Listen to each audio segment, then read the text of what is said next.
As I sat in my office, surrounded by a sea of spreadsheets and charts, I was completely engrossed in my work. The soothing hum of the air conditioning had become a comforting background noise, a constant companion during long hours of crunching numbers. The fluorescent lights above bathed the room in a sterile glow, and I was in my element, lost in the world of data. But then, without warning, the familiar hum began to fade. At first, I didn't pay it much attention, thinking it might be a temporary glitch. But as the seconds turned into minutes, I realized that something was seriously wrong. The air conditioning was shutting down, and with it, my comfort zone.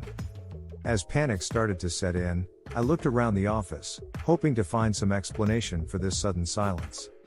The digital thermostat on the wall showed a blinking error message. I tried adjusting it, tapping buttons, and even smacking it lightly in frustration, but nothing worked. The office was slowly turning into an oven. I stood up and peered out the window. The sun was blazing in the sky, and I could see waves of heat rising from the asphalt below. My heart sank as I realized I was facing the worst possible scenario, a sweltering summer day with no air conditioning. Desperation drove me to action.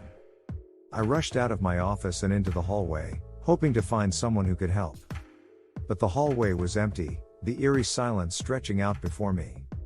It seemed like everyone had abandoned ship, leaving me to face the summer heat alone. With no other choice, I ventured down to the building's maintenance room, hoping to find a janitor or technician who could fix the air conditioning. But the room was equally deserted, and the equipment was silent. It was as if the whole building had succumbed to the oppressive heat. I had to think fast. I knew that sitting in my office was no longer an option. The heat was becoming unbearable, and beads of sweat were forming on my forehead. I grabbed my phone and called the building manager, but there was no answer.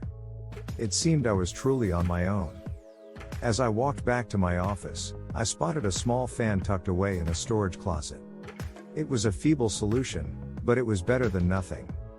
I plugged it in and set it on my desk, the weak breeze offering some relief from the stifling heat. Hours passed, and I toiled away in front of my computer, the fan's feeble efforts doing little to cool me down. I longed for the return of the air conditioning's soothing hum, but it remained stubbornly silent. Finally, just as I was about to give up hope, I heard a distant rumble. The air conditioning had returned.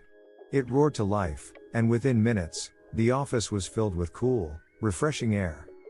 I sighed in relief, grateful for the respite from the summer heat. As I settled back into my work, I couldn't help but reflect on the sweltering adventure I had just endured. It was a stark reminder of how we often take the comforts of our modern lives for granted. And as I continued to work amidst the spreadsheets, I made a mental note to never underestimate the power of a working air conditioner on a scorching summer day.